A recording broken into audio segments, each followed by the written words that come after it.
पूर परिस्थिती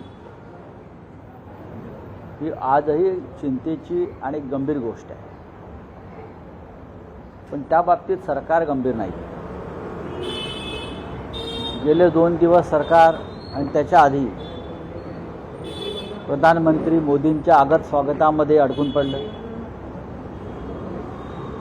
विकास कामांच्या नावाखाली उद्घाटनं झाली. प्रधानमंत्री मोदी येतील आणि मराठवाड्याच्या पूरग्रस्तांसाठी काही महत्त्वाच्या घोषणा करतील अशी आमची अपेक्षा होती. पण हे ओझं मोदींवर पडू नये आणि मोदींना कोणी प्रश्न विचारू नये म्हणून देवेंद्र फडणवीस यांनी मोदी येण्याच्या आधी 31,000 कोटीचं एक पॅकेज धूळफेक करावी अशा पद्धतीने जाहीर केलं. त्या पॅकेजचा जाण्या अभ्यास केलेला आहे किंवा चिरफाड केलेली आहे ती पाहण्यासारखी आहे. शेतकऱ्यांच्या हातामध्ये 3,000 रुपये पडत नाही आहे. एका वाक्यात सांगतो, आम्ही जी मागणी करतो आहे ती हेक्टरी 50,000 रुपये मिळायला पाहिजे. जमीन जी अक्षरशः खरवडून गेलेली आहे आणि पुढल्या 2 पिढ्यासुद्धा तिथे शेती होऊ शकत नाही, अशा वेळेला त्या शेतीची नव्यानं उभारणी करण्यासाठी तो खर्च लागणार आहे, तो तर नाहीच, पण 3,000 रुपये सुद्धा हातात मिळत नाही आहे.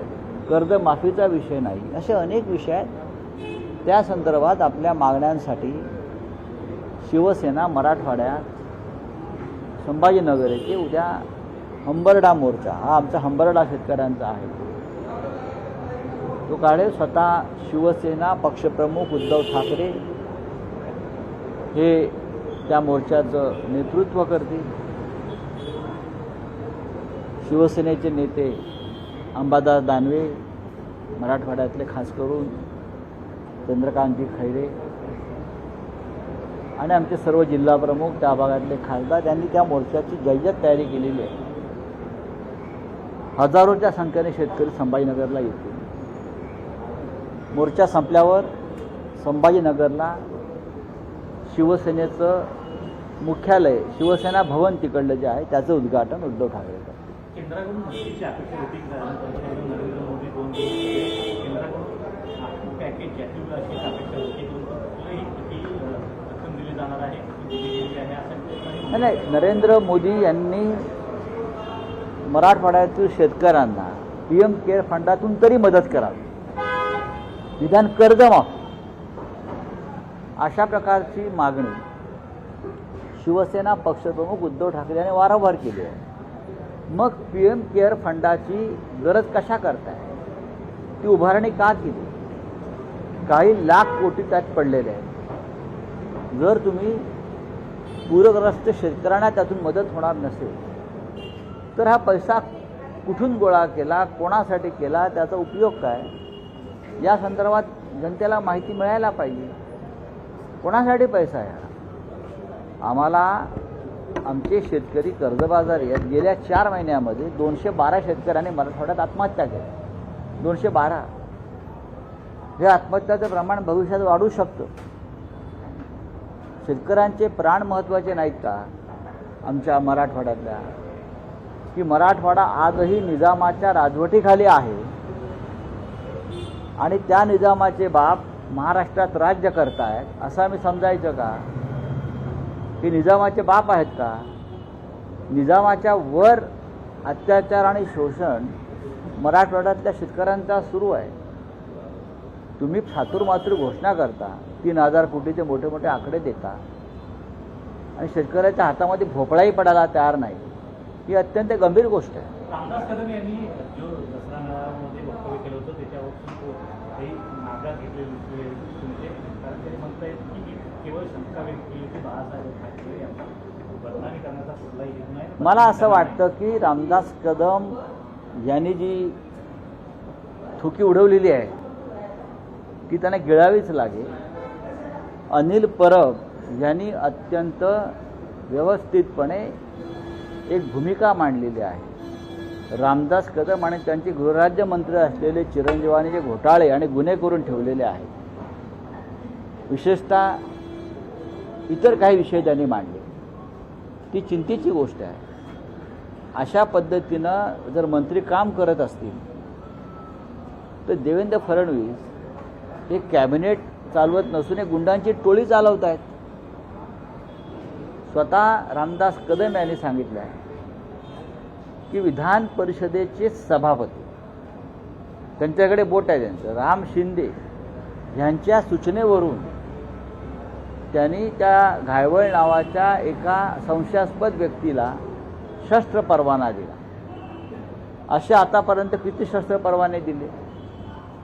पोलीस आयुक्तांचा अहवाल बाजूला ठेवून पोलीस आयुक्त म्हणतात ते करू नका, अशा प्रकारे देऊ नका शस्त्र परवाना, नाकारलेला आहे शस्त्र परवाना, तरीही गृहराज्यमंत्री जर देत असतील तर मला असं वाटतं की हे सरकार आहे फडणवीसांचे, गुंडांची टोळी चालवते आहे, सरकार चालवत नाही.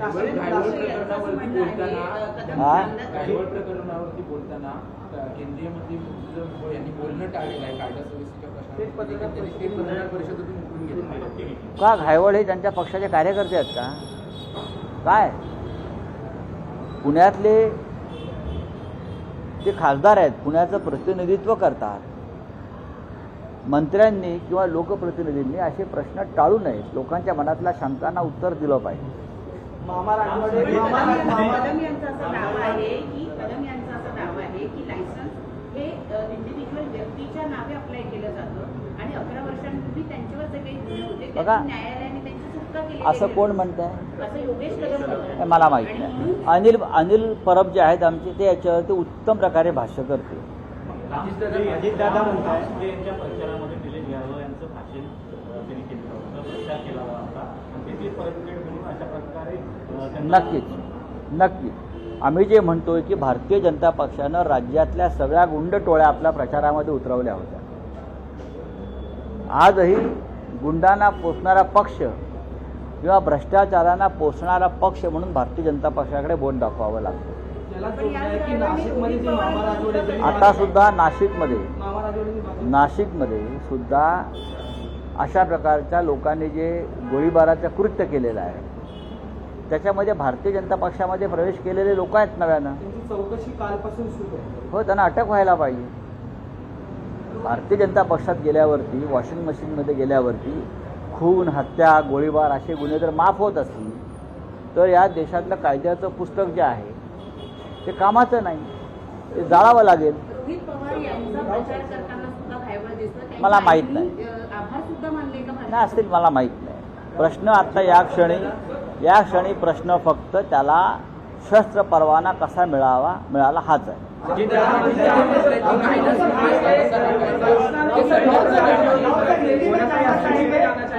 हरियाणा में एक आईपीएस ऑफिसर है दलित जिसने सुसाइड किया, सुसाइड नोट में उसने लिखा है कि मुझे प्रताड़ित किया गया था, मेरे जो उच्च दर्जे के जो ऑफिसर्स हैं उन्होंने मेरे को प्रताड़ित किया था. आरएसएस और बीजेपी की दलित विरोधी मानसिकता है, ये राहुल गांधी का कहना है. क्या राहुल गांधी जी की बात सही है. इस देश में, हर राज्य में जो अपना एजेंडा है आरएसएस जातीयवाद का, वो चलाना चाहती है. चाहे प्रशासन हो, चाहे राजनीति हो, चाहे आर्मी हो, हर जगह पर आरएसएस अपना जो एजेंडा है. संजय राऊत या ठिकाणी बोलत होते. संभाजीनगरमध्ये उद्या ठाकरेंच्या शिवसेनेचा मोर्चा निघणार आहे. या मोर्चा संदर्भात ते माहिती देत होते. उद्धव ठाकरे यांच्या नेतृत्वात या मोर्चाचं आयोजन करण्यात आलेलं आहे. लोकशाही मराठी ऐका, पहा, जागरूक रहा.